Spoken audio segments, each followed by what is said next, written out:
अस्सलाम वालेकुम। Chapter number 14 current electricity का जो टॉपिक आज हम स्टार्ट करने जा रहे हैं वो है मल्टीपल चॉइस क्वेश्चन, या जिसको आप एमसीक्यूज भी बोलते हो।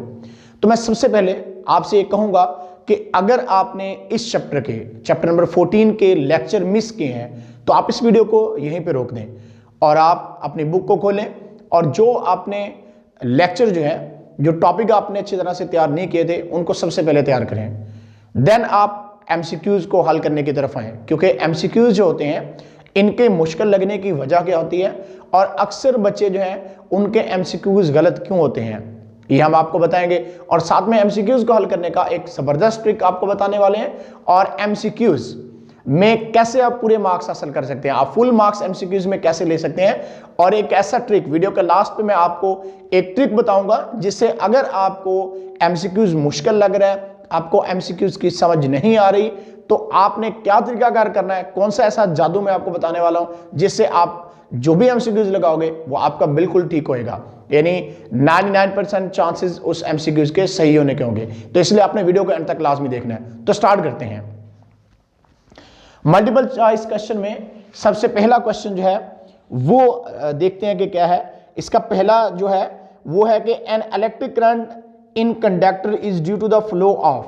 इलेक्ट्रिक करंट जो कंडक्टर के अंदर फ्लो होता है वो किस वजह से होता है। तो मैं आपसे फिर कहूंगा, अगर आपने इस चैप्टर का कोई टॉपिक मिस किया है तो आप सबसे पहले उन टॉपिक को अच्छी तरह से तैयार करें, देन आप एमसीक्यूज की तरफ आए। एमसीक्यूज के मुश्किल लगने की वजह एक ये भी होती है कि आप बहुत से टॉपिक जो है उनको सीरियस नहीं ले रहे होते, आप बहुत से टॉपिक जो उनको स्किप कर देते हो और जब आप एमसीक्यूज करते हो तो आपको प्रॉब्लम का सामना करना पड़ता है। जैसे अभी हमारा टॉपिक जो हमने इसमें रीड किया था, जो पहला एमसीक्यूज की स्टेटमेंट मैंने पढ़ी है, आपको ध्यान से आपको भी स्टेटमेंट को पढ़ना होगा।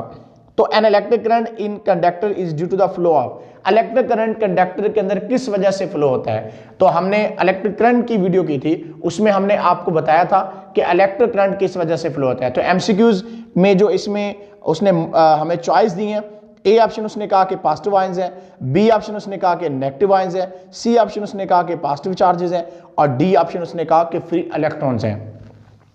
तो अगर एक यहां पे हम कंडक्टर बना लेते हैं, यानी एक कंडक्टिंग वायर मेरे पास है और इसका ये मैग्नीफाइंग फॉर्म आपको मैं दिखा रहा हूं। अब कंडक्टर जो है इसके अंदर क्या होते हैं, कंडक्टर के अंदर फ्री इलेक्ट्रॉन्स होते हैं। वो फ्री इलेक्ट्रॉन्स है कंडक्टर के अंदर मौजूद होते हैं। बेसिकली तो वो रैंडमली यानी कि बेतरतीब अंदाज में इधर उधर भाग रहे होते हैं, लेकिन जैसे इसके साथ कोई सोर्स आप लगाते हो, कोई आप इसके साथ बैटरी अटैच कर देते हो, तो अब ये इलेक्ट्रॉन होंगे, इनकी एक स्पेसिफिक डायरेक्शन जो है वो हो जाएगी, यानी इलेक्ट्रॉन इस डायरेक्शन में फ्लो करने लग जाएंगे। पहले क्या थे, रैंडमली यानी बेतरतीब अंदाज में इलेक्ट्रॉन इधर उधर भाग रहे थे, लेकिन जैसे ही आपने एक सोर्स लगा दिया जिसको हम बैटरी का नाम दे रहे हैं यहाँ पे, तो जब आपने एक सोर्स पोटेंशियल लगा दिया तो अब इन इलेक्ट्रॉन की मोशन जो है वो एक स्पेसिफिक डायरेक्शन में हो जाएंगी और electron flow from low potential to high potential. इन इलेक्ट्रॉन जो होते हैं वो लो पोटेंशियल से हाई पोटेंशियल की तरफ फ्लो करते हैं, यानी फ्री इलेक्ट्रॉन्स की वजह से कंडक्टर के अंदर करंट फ्लो होता है। तो कंडक्टर के अंदर करंट फ्लो होता है फ्री इलेक्ट्रॉन की वजह से। हमारा ऑप्शन नंबर डी जो है वो इसका बेहतरीन चॉइस इसकी है, यानी जो सही आंसर इसका वो डी है, जिसमें फ्री इलेक्ट्रॉन्स आता है लिखा।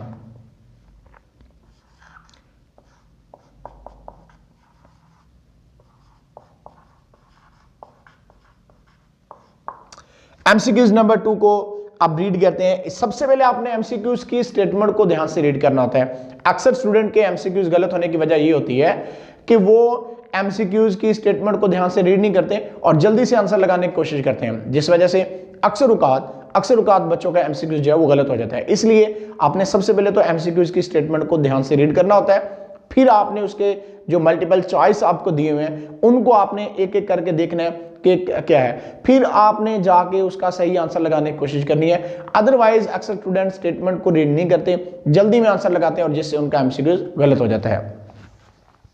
तो एमसीक्यूज नंबर 2 की स्टेटमेंट जो है इसको रीड करते हैं। कहता है what is the voltage across a 6 ohm resistor when 3 ampere of current pass through it. कहते हैं कि व्हाट इज द वोल्टेज, आपने वोल्टेज मालूम करना है।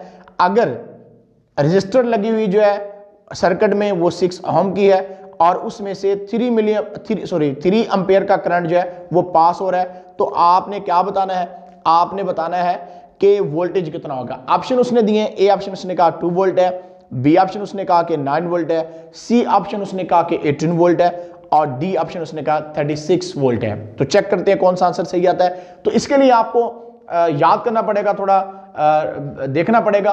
ओहम्स लॉ, हमने ओहम लॉ पढ़ा था। ओहम लॉ में आपको बताया था, ओहम लॉ में स्टेट करता है कि पोटेंशियल जो होता है वो डायरेक्टली प्रोपोर्शन क्या था, करंट के था। यानी वोल्टेज जो है वो डायरेक्टली प्रोपोर्शन होता है करंट के। अगर करंट हमारा जो है वो इंक्रीज कर रहा है, वोल्टेज इंक्रीज करेगा, डिक्रीज करेगा तो डिक्रीज डेफिनेटली करते हैं। तो V is equal to I R, यहाँ पे आर रेजिस्टेंस हम लगाते थे, प्रोपोर्शनल का साइन यहाँ से हटाते थे, इक्वलिटी आती थी, साथ में रेजिस्टेंस आती थी। अब जो उसने हमें डाटा दिया, उसने कहा रजिस्टर जो हमारे पास है वो 6 ओम का है और करंट 3 एम्पेयर का पास हो रहा है। रजिस्टर हम यहाँ पे लिखते हैं 6 ओम है और जो हमारे पास करंट है वो है 3 एम्पेयर। अब इस फार्मूले के अंदर वैल्यूज लगाएगा आप कि हमारे पास करंट 3 है, रेजिस्टेंस आर हमारे पास 6 है, तो इस तरह से हमारे पास पोटेंशियल कितना बन गया, पोटेंशियल हमारे पास बन गया 18 वोल्ट। तो ये सही ऑप्शन इसका है जो कि है जी सी ऑप्शन। तो सी ऑप्शन जो है दूसरा जो हमारे पास एमसीक्यूज था, इसका सही आंसर सी है, जिसमें लिखा उसने 18 वोल्ट। एमसीक्यूज नंबर 3 की स्टेटमेंट को रीड करते हैं। तो सबसे पहले स्टेटमेंट को मैं बार बार कह रहा हूं कि आपने ध्यान से रीड करना होता है। कहता what happen to the intensity और the brightness of the lamp connected in series as more and more lamps are added. कहता अगर आप लैंप जो होते हैं उनको सीरीज में लगाते जाते हैं तो उनकी इंटेंसिटी और the brightness of the lamp उन पे क्या फर्क पड़ने वाला है। तो अब देखिएगा जरा ध्यान से, मैं यहाँ पे कंसीडर करता हूँ, एक बल्ब हमने ये लगा दिया है, दूसरा बल्ब हमने ये लगा दिया है, तीसरा बल्ब हमने ये लगा दिया है, इस तरह से चौथा बल्ब हमने ये लगा दिया। तो 4 बल्ब हमने एक जैसे, यानी इस कप की जो पावर है वो एक जैसी है, इन सब को हमने इस तरह से करके आप समझें सीरीज में लगा दिया। तो जब ये सारे बल्ब आपने सीरीज में लगा दिए हैं तो अब हमें पता है कि सीरीज में क्या चीज होती है। सीरीज के अंदर जब हम लगाते हैं चीजों को तो पोटेंशियल क्या होता है, पोटेंशियल क्या होगा, ड्रॉप होता है। सीरीज के केस में पोटेंशियल ड्रॉप होता है, यानी इसको सबसे ज्यादा पोटेंशियल मिलने वाली है, इसको उससे कम, इसको उससे कम, इसको उससे कम होती है। तो पोटेंशियल के केस में हमने ये चीज देखी थी कि अगर सीरीज में आप लगाते हो, इसी तरह से अगर आपने घरों में सीरीज के अंदर, आपके घरों के सर्किट तो पैरेलल होते हैं वैसे, लेकिन अगर आपने सीरीज में बल्ब लगा दिए हैं तो सबसे पहला बल्ब जो होगा वो ज्यादा ब्राइटनेस देगा, उससे अगला वाला उससे कम होती जाती है। तो इसलिए इसकी ब्राइटनेस पे क्या फर्क पड़ता है। तो एमसीक्यूज देख लेते हैं, इसने क्या क्या दिए हमें। ए ऑप्शन उसने कहा कि इंक्रीज करता है, बी ऑप्शन उसने कहा कि डिक्रीज, सी ऑप्शन उसने कहा रिमेन द सेम और डी ऑप्शन उसने कहा कि कैन नॉट बी प्रिडिक्टेड, यानी इसका आप निशानदेही नहीं कर सकते। तो इसका जो सही बेस्ट आंसर है वो बी ऑप्शन होगा। जैसे कि मैं बता रहा था कि सीरीज के केस में पोटेंशियल क्या होता है, ड्रॉप होता है, तो इसलिए हमारे पास जो ब्राइटनेस होगी वो क्या होती जाएगी, वो डिक्रीज होती जाएगी। तो हम कह सकते हैं इसका सही ऑप्शन जो है वो बी है, जो कि डिक्रीज, यानी ब्राइटनेस जो होगी वो क्या होती जाएगी, डिक्रीज होती जाएगी, यानी कम होती जाती है। एमसीक्यूज नंबर 4 की स्टेटमेंट को रीड करते हैं। कहता हो why should house hold appliance be connected in parallel with the voltage across, यानी कि आप घरों में जो आपकी अप्लायंस है उनको आप पैरेलल तरीके से क्यों लगाते हैं, इसकी वजह क्या है। हमने सीरीज और पैरेलल कॉम्बिनेशन पढ़ा था। रजिस्टर के केस में हमने सीरीज और पैरेलल कॉम्बिनेशन में देखा था कि पैरेलल कॉम्बिनेशन में पोटेंशियल जो होता था वो एक जितना पोटेंशियल, जितना बैटरी का पोटेंशियल होता था उतना ही हर रेजिस्टेंस के अक्रॉस पोटेंशियल होता था। लेकिन अगर सीरीज में देखते हैं तो सीरीज में क्या होता था, पोटेंशियल ड्रॉप होता था। हमने ऐसे करके कुछ वहां पर रजिस्टर लगाई थी सीरीज के केस में, एक रेजिस्टेंस, फिर दूसरी, फिर तीसरी, इस तरह से 100 आप लगा सकते हो। यहाँ पे हमने एक स्विच लगाया था के, और उसके बाद हमने एक बैटरी जो है उसको अटैच किया हुआ था। ये रेजिस्टेंस R1, R2, R3 का इसको मैं नाम देता हूं। और दूसरा जो पैरेलल में हमारे पास क्या था, पैरेलल कॉम्बिनेशन में अगर हम देखें तो पैरेलल कॉम्बिनेशन में हमारे पास रेजिस्टेंस जो थी वो पैरेलल तरीके से हमने उनको अटैच किया हुआ था, यानी इस तरह से हमारे पास रेजिस्टेंस जो थी वो सारी की सारी पैरेलल तरीके से लगी होती हैं, जो पैरेलल कॉम्बिनेशन होता है। लेकिन अगर हम सीरीज की बात करें तो सीरीज में इस तरह से लगी होती हैं, एंड टू एंड जुड़ी होती हैं। अब देखिए पैरेलल कॉम्बिनेशन में भी हमारे पास एक के स्विच है और यहां पे हम बैटरी लगा देते हैं जी। अब क्या होगा, करंट इस तरह से फ्लो होएगा, इसमें भी करंट ऐसे जाएगा, इसमें भी करंट ऐसे। अब देखिए वोल्टेज बैटरी का हर रेजिस्टेंस के अक्रॉस जो है वो पोटेंशियल क्या है, सेम रहेगा, उतना ही पोटेंशियल होगा जितना इस बैटरी का पोटेंशियल है। अगर बैटरी का पोटेंशियल 10 वोल्ट है, इसका मतलब R1 के क्रॉस भी 10 वोल्ट ही होगा, R2 के क्रॉस भी 10 वोल्ट का पोटेंशियल है, R3 के क्रॉस भी 10 वोल्ट का पोटेंशियल है, क्योंकि यहां पे करंट को फ्लो करने के लिए 3 रास्ते मिल रहे हैं। यहां पे करंट हमारे पास जो है उसको 3 रास्ते मिल रहे हैं, लेकिन पोटेंशियल जो ताकत हमारे पास है वो हर किसी चार्जेस को क्या जाएगी, एक जितनी जाएगी। यहां पे अगर आप देखो तो यहां पे करंट के फ्लो करने के लिए एक ही रास्ता है, करंट के फ्लो करने के लिए जस्ट एक पाथ है, और पोटेंशियल जो हमारे पास हो रहा है वो यहां पे ज्यादा होगा, उससे आगे क्योंकि कंजप्शन हो जाएगी यहां पे एनर्जी की, कम हो जाएगा, उससे आगे और कम हो जाएगा। तो अब हम देखते हैं जरा, जैसे कि मैंने आपको यहां पे बताया ये सीरीज कॉम्बिनेशन है, पैरेलल कॉम्बिनेशन है। अब स्टेटमेंट को फिर से पढ़ लेते हैं। कहता है why should house hold appliance be connected in parallel with the voltage source, voltage source के साथ आपके घरों की जो अप्लायंस है, चीजें जो है, उनको आप पैरेलल तरीके से क्यों कनेक्ट करते हैं। ये ऑप्शन उसने कहा to increase the resistance of the circuit, क्या सर्किट की रेजिस्टेंस इससे इंक्रीज होती है।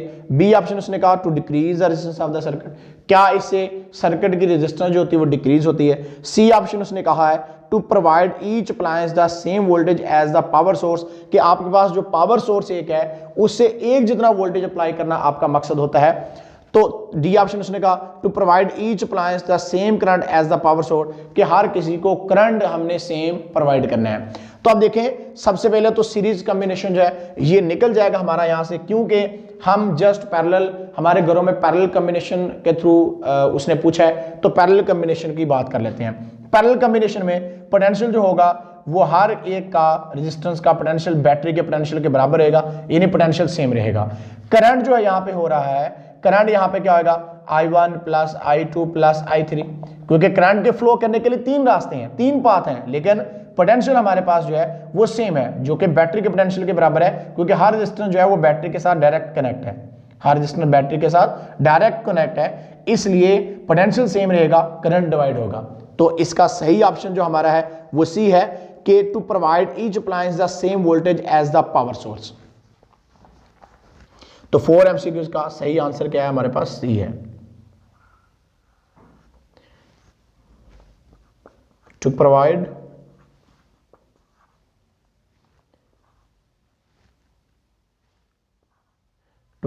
each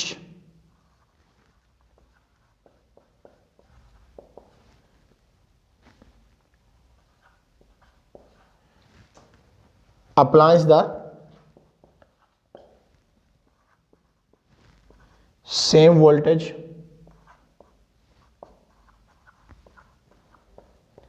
as the power source। Power source से एक जितना पोटेंशियल प्रोवाइड करने के लिए हम अपने घरों की जो अप्लायंस होती है उनको किस तरीकाकार से जोड़ते हैं, उनको पैरेलल तरीकाकार से हम जोड़ते हैं। ऑप्शन नंबर 5 है, कहता है electric potential and EMF, electric potential and EMF. A option उसने कहा आर द सेम टर्म्स है, बी ऑप्शन में कहता है आर द डिफरेंट टर्म्स है, सी ऑप्शन में कहता है कि हैव डिफरेंट यूनिट है, और डी ऑप्शन में बोलता है कि बोथ बी एंड सी, के दोनों बी और सी हो सकते हैं। तो इसका सही ऑप्शन जो है वो बी है, are the different term. Electric potential and EMF are the different terms हैं। इलेक्ट्रिक पोटेंशियल और ईएमएफ में हम अगर हम देखें, ईएमएफ क्या होती है, energy supplied by the battery to unit positive charge in a close circuit, यानी क्लोज सर्किट के अंदर, किसी बंद सर्किट के अंदर एनर्जी जो बैटरी सप्लाई करती है वही कहलाता है उसका ईएमएफ। और इसने बैटरी समेत बशमूल बैटरी पूरे सर्किट को कंट्रोल करना था। अगर हम इलेक्ट्रिक पोटेंशियल की बात करें तो इलेक्ट्रिक पोटेंशियल था वर्क पर यूनिट चार्ज। जब हमने वर्क पर यूनिट चार्ज करना है तो हमें कुछ काम करना पड़ेगा, हमें अपनी एनर्जी का लॉस करना पड़ता है। इन्हें एनर्जी जो है उसको हमें ईएमएफ के केस में एनर्जी प्रोवाइड कर रहे हैं, और इलेक्ट्रिक पोटेंशियल के केस में हम एनर्जी को क्या कर रहे हैं, एनर्जी हमारी जो है उसमें कमी आ रही है। तो इसलिए ये दोनों क्या हैं, ये दोनों डिफरेंट टर्म्स हैं, EMF and electric potential are different term. B option इसका सही है।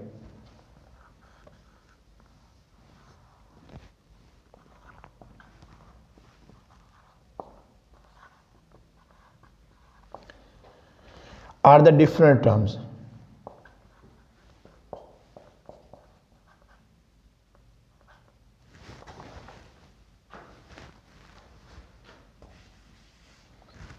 are the different terms.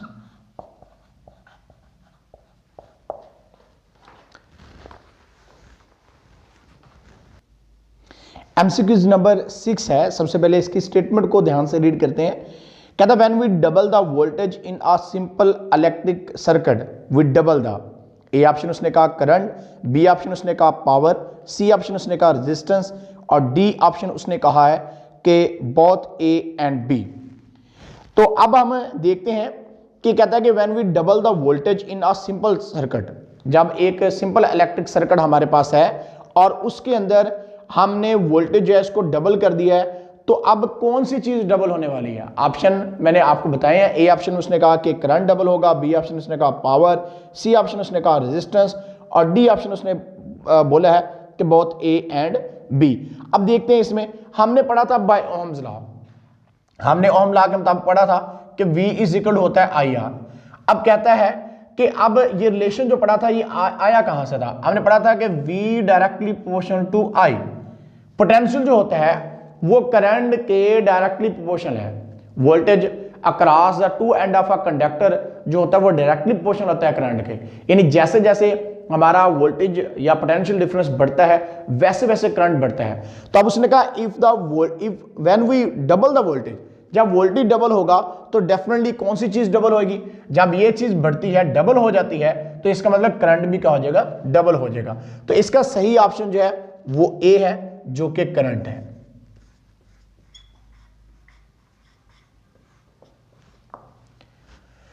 MCQs number 7, इसकी स्टेटमेंट को सबसे पहले रीड करना हमने। कहता है if we double both the current and the voltage in a circuit while keeping its resistance constant, अगर हम करंट और वोल्टेज को डबल करते हैं और रेजिस्टेंस को क्या रखते हैं? कांस्टेंट रखते हैं, तो देन पावर क्या हो जाएगी? तो पहला ऑप्शन ए उसने कहा रिमेन्स अनचेंज, कि क्या वो तब्दील नहीं होगी। बी ऑप्शन उसने कहा हाफ, क्या वो आधी हो जाएगी। सी ऑप्शन उसने कहा डबल, क्या वो दुगनी हो जाएगी। और डी ऑप्शन उसने कहा क्वाड्रपल, यानी क्या वो चुगनी हो जाएगी पावर। तो अब हमने पावर का फार्मूला पढ़ा था। पावर का फार्मूला क्या था? इलेक्ट्रिक पावर के केस में हमने पढ़ा था पावर P इज इक्वल होता है VI। अब अगर उसने कहा है कि अगर दोनों करंट और वोल्टेज को आपने क्या करना है? डबल करना है। रेजिस्टेंस तो यहां पे कांस्टेंट है, तो पावर और वोल्टेज और करंट को आपने डबल करना है। यानी V इज इक्वल हमारे पास 2V और इस तरह से करंट हमारे पास क्या हो जाएगा? 2I करंट हो जाएगा। यानी इसको आप बेशक प्राइम के नाम दे लो। तो power P is equal to voltage की जगह पे 2V प्राइम लगाएंगे, मल्टीप्लाई करंट की जगह पे 2I करंट लगाएंगे, तो 2 मल्टीप्लाई 2 कितना हो जाएगा? हमारे पास 4 हो जाएगा। और ये क्या आ जाएगा? V प्राइम I प्राइम आ जाएगा। पावर P इज इक्वल हमारे पास क्या हो जाएगी? 4V prime I prime. अब P प्राइम अगर मैं यहां पे लिखूं तो वो आएगा V प्राइम I प्राइम के बराबर आ जाएगा। तो इसका मतलब पावर P इज इक्वल क्या आ जाएगा? 4P प्राइम हमारे पास हो जाएगा। तो मतलब क्या हुआ? क्वाड्रपल, यानी पावर जो उसकी होगी वो चुगनी हो जाएगी, यानी 4 गुना हमारे पास पावर हो जाएगी। तो इसका सही ऑप्शन जो है वो डी है, जो कि क्वाड्रपल्स है।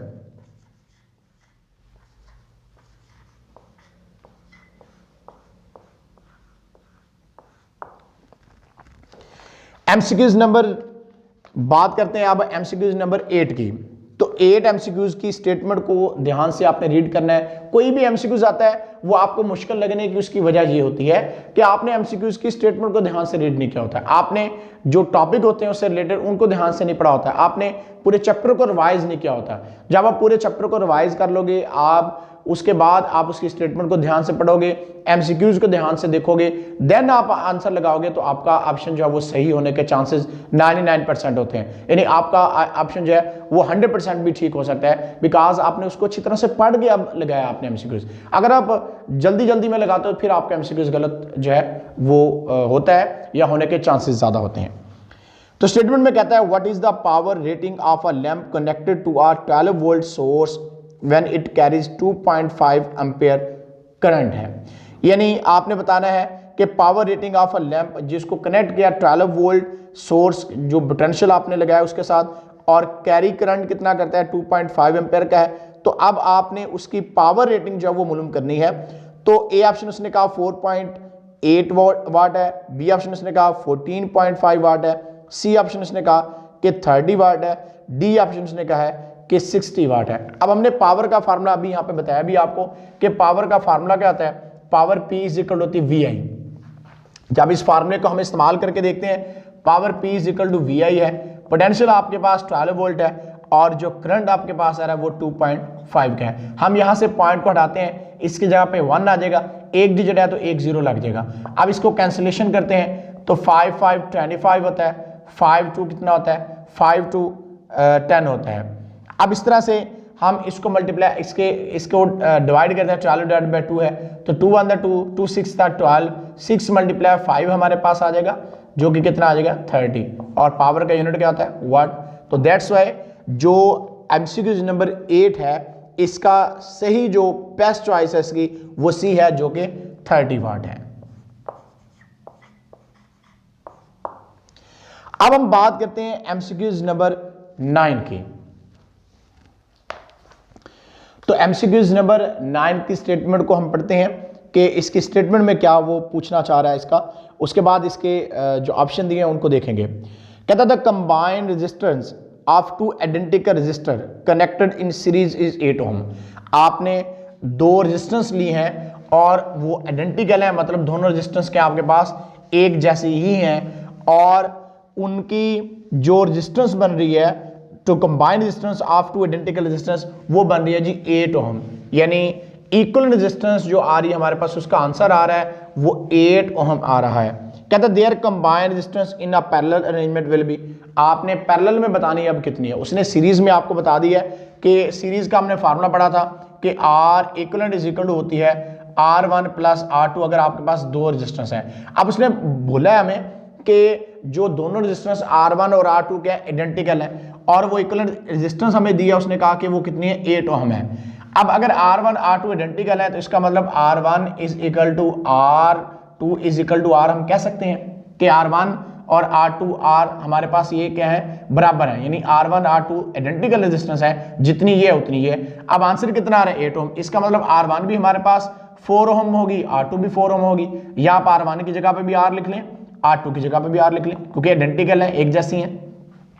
R प्लस R करते हैं कितना आएगा 2R इज इक्वल टू क्या आएगा आपके पास 8 ओम आ जाएगा। अगर आपने R मालूम करना है तो 8 डिवाइड बाय क्या करना पड़ेगा 4 करना पड़ेगा, तो इस तरह से हमारे पास R कितना आ जाएगा 4 to 8, तो ये हमारे पास कितना आ जाएगा 2 ओम हमारे पास आ गया, यानी हमारे पास R जो होगा वो कितना आ गया 2 ओम। इसका मतलब क्या हुआ, इसका मतलब फिर ये हुआ कि हमारे पास जो R आया है इक्वल रेजिस्टेंस वो कितनी आई है, तो ये थोड़ी सी हमसे यहाँ पे मिसिंग होगी, ये इसको मैं दोबारा लिखता हूँ क्योंकि मैंने 2 लिखना था 4 लिख दिया नीचे। तो 8 ओम हमारे पास है, 2 मल्टीपल इधर आके डिवाइड होगा, 2 4 द 8, तो हमारे पास कितना आ जाएगा 4 ओम रेजिस्टेंस आ गई।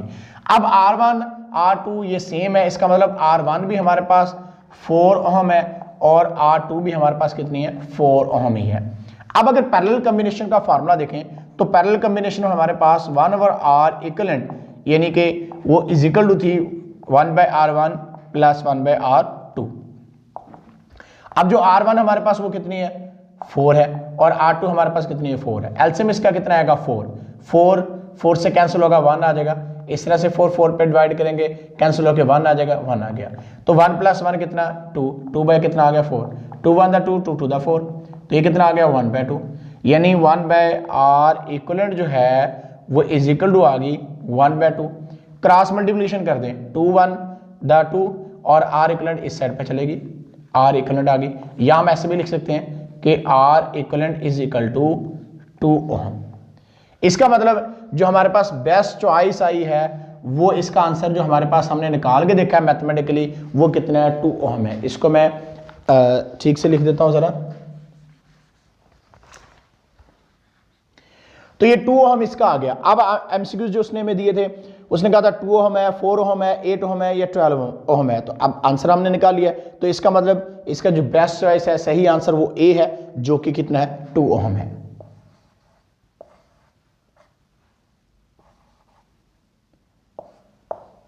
तो अब वो क्वेश्चन जो मैंने वीडियो के स्टार्ट पे आपको कहा था कि आपका एमसीक्यूज जो है वो सही कैसे हो सकता है, यानी अगर एक एमसीक्यूज आपको बिल्कुल भी समझ नहीं आ रहा, आपने उसको कैसे सही ठीक करना है। तो इसके लिए आपको एक ट्रिक बताता हूं। आपने सबसे पहले तो एमसीक्यूज जो है उसकी जो चॉइस, मल्टीपल चॉइस आपको दी होती हैं वो 4 होती हैं, तो आपने उन 4 चॉइस को ध्यान से देखना है। अब आपको माइंड में आ रहा होगा कि ये ऑप्शन तो इसमें से हो ही नहीं सकता, उसको आप कैंसिल कर दें। दूसरा ऑप्शन जो होगा, एक और ऑप्शन कोई आपको ऐसा लग रहा है कि ये भी चॉइस तो बिल्कुल हो ही नहीं सकती, उसको भी क्या कर दें आप, कैंसिल कर दें। अब आपके पास रहेगी 2 चॉइस।